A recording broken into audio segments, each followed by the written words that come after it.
नमस्कार दोस्तों, target banking knowledge के एक नए वीडियो में आप सबका बेहद स्वागत है। बैंक ऑफ इंडिया का नया अकाउंट ओपनिंग फॉर्म ये कैसे भरा जाता है, क्या क्या डॉक्यूमेंट्स लगेंगे उसमें, क्या क्या चेंजेस आए हैं और किस हिसाब से आपको प्रॉपरली इसको भरना है जिससे कि आपका अकाउंट जल्दी से खुल जाए, आपको कोई भी धक्का ना खाना पड़े। इसके लिए क्या क्या करना पड़ेगा सब जानेंगे दोस्तों इस वीडियो में। तो चलिए आगे बढ़ते हैं दोस्तों इस वीडियो में। और सबसे पहले यहाँ आप देख सकते हैं कि सबसे ऊपर की तरफ यहाँ पे ब्रांच पूछा गया है। तो जिस भी ब्रांच में आप खुलाना चाहते हैं उस ब्रांच का नाम करेक्टली लिख दीजिए। अगर नहीं पता तो आप छोड़ सकते हैं, वो वहाँ के स्टाफ खुद ही लिख देंगे, तो ये आप छोड़ सकते हैं चाहे तो।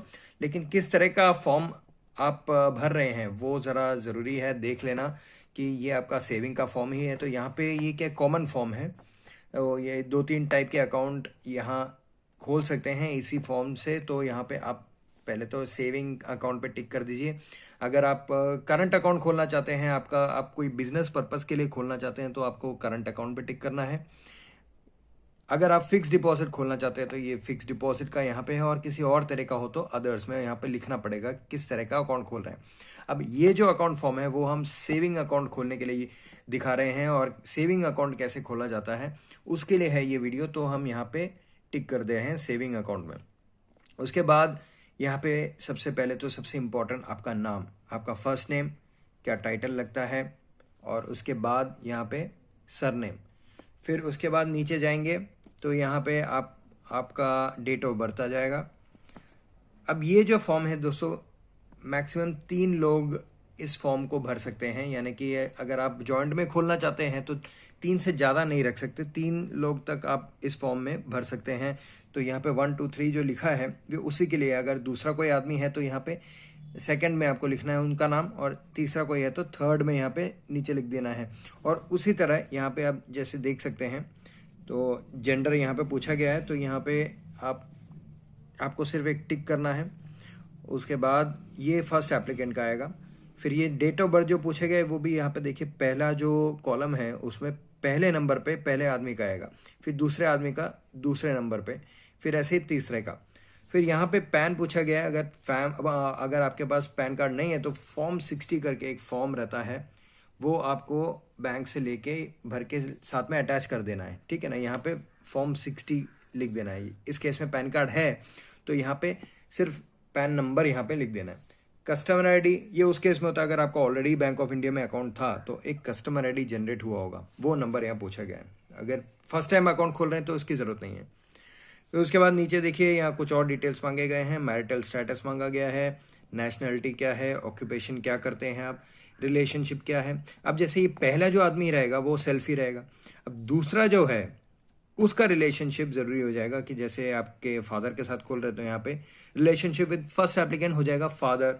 फिर तीसरे में अगर आप मदर का लिख रहे हैं तो यहाँ पे मदर ऐसे आ जाएगा।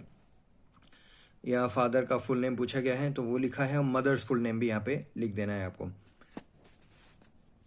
फिर उसके बाद नीचे जाएंगे तो यहाँ पे किस तरह का अकाउंट होल्डर है ये हमारे यहाँ पे। हम एक ही आदमी का अकाउंट खोल रहे हैं तो उस वो किस तरह का पर्सन है, क्या वो माइनर है, क्या वो सीनियर सिटीजन है, क्या वो बैंक ऑफ इंडिया का स्टाफ है, या पेंशनर है, या एनआरआई है, तो क्या है। तो ये एक जनरल कस्टमर है तो हमने यहाँ जनरल पे टिक कर दिया है। उसके बाद यहाँ पे कुछ ज़्यादा ऐसा है नहीं। माइनर अकाउंट अगर आप खोल रहे हैं तो फिर यहाँ पे आपको एक गार्डियन साथ में रखना पड़ेगा। आप चाहे तो मैं उसके लिए एक अलग सा वीडियो बना दूंगा, तो आप मेरे को कमेंट सेक्शन में बता दीजिए। अगर आपको बैंक ऑफ इंडिया में माइनर अकाउंट खोलना है तो कमेंट सेक्शन में मेरे को बता दीजिए अगर उसकी ज़रूरत होगा।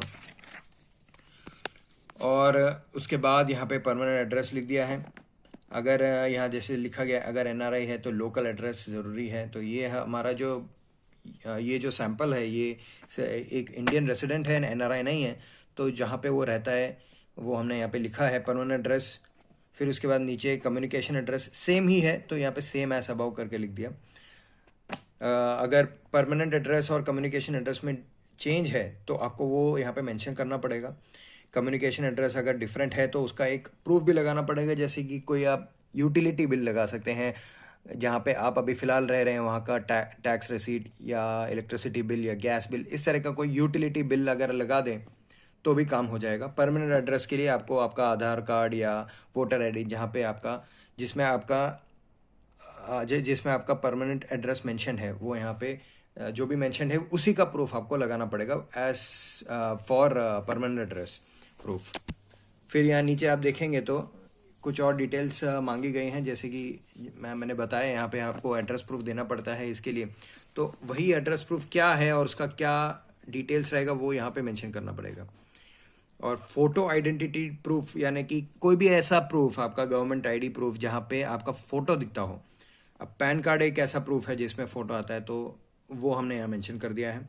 अगर आपके पास पैन कार्ड नहीं है, फॉर्म 60 जैसे मैंने पहले बोला, अगर आप वो दे रहे हैं लेकिन आधार कार्ड है आपके पास, तो वो दोनों में काउंट हो जाएगा दोस्तों। आप दोनों के लिए वो दे सकते हैं, लेकिन ये उसी केस में जब आपका पैन कार्ड नहीं है। पैन कार्ड अगर है तो वही आपको फोटो आइडेंटिटी प्रूफ में दिखाना पड़ेगा। अगले पेज में कुछ टर्म्स एंड कंडीशंस है, आप ये एक बार चाहे तो पढ़ सकते हैं आपके नॉलेज के लिए। और फिर नीचे यहाँ पे एक साइन करना पड़ेगा। इस पेज में कुछ खास नहीं है।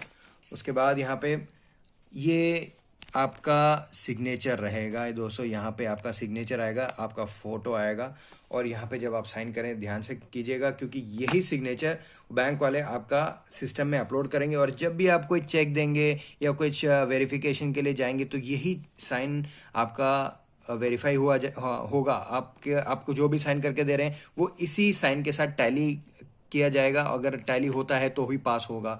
तो ये आप ध्यान से करिए, वही साइन कीजिएगा दोस्तों। जो भी आप यहाँ पे साइन करेंगे वही साइन आप फ्यूचर में भी यूज़ करिएगा, तो उसको चेंज ना करें।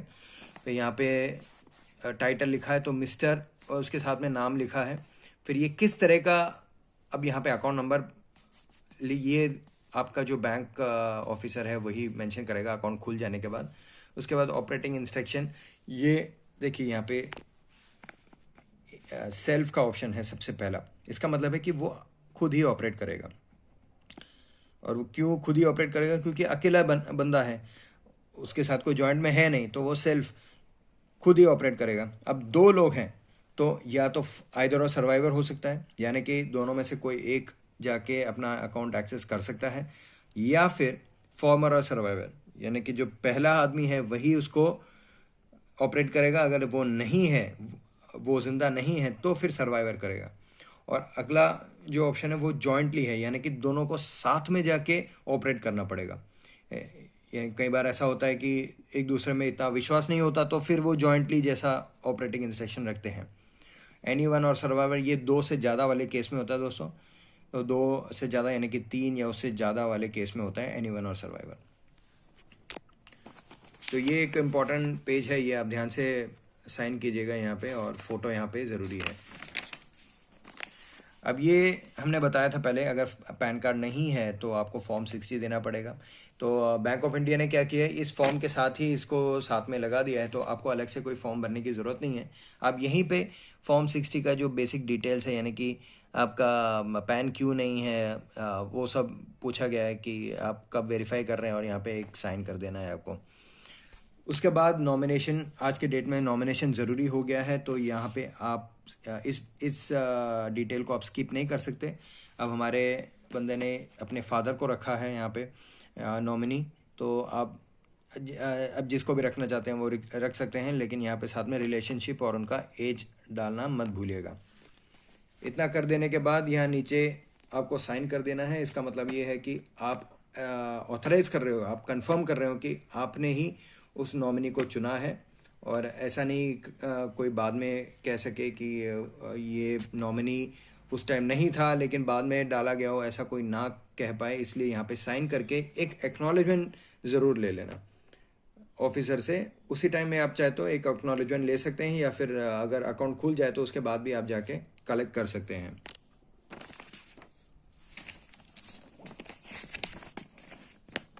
तो ये था दोस्तों बैंक ऑफ इंडिया का नया अकाउंट ओपनिंग फॉर्म।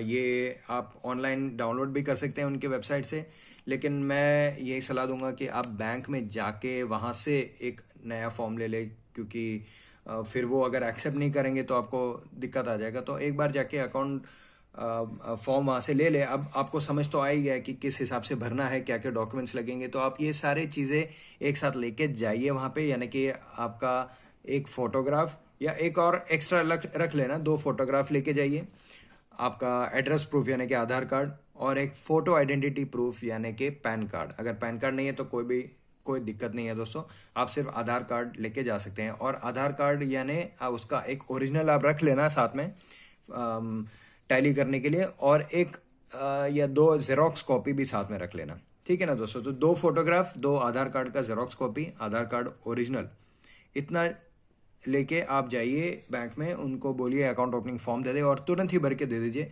आपको अगर कोई दिक्कत है तो तुरंत ये वीडियो ओपन करके देख लेना। और यदि वहाँ के स्टाफ कुछ बोलते हैं आपको कि कुछ दिक्कतें बताते हैं कि ये इसमें वो नहीं है, ये नहीं है, तो आप मेरे को कमेंट सेक्शन में पूछ सकते हैं दोस्तों, मैं ज़रूर आपको हेल्प कर दूंगा, आपको कोई दिक्कत नहीं आने दूंगा, ठीक है ना दोस्तों। तो आशा करता हूँ आपको ये वीडियो हेल्पफुल लगा होगा। कुछ और आपको ज़रूरत हो तो ज़रूर मेरे से पूछ सकते हैं कभी भी कमेंट सेक्शन में, मैं आपकी हेल्प ज़रूर कर दूंगा दोस्तों। धन्यवाद।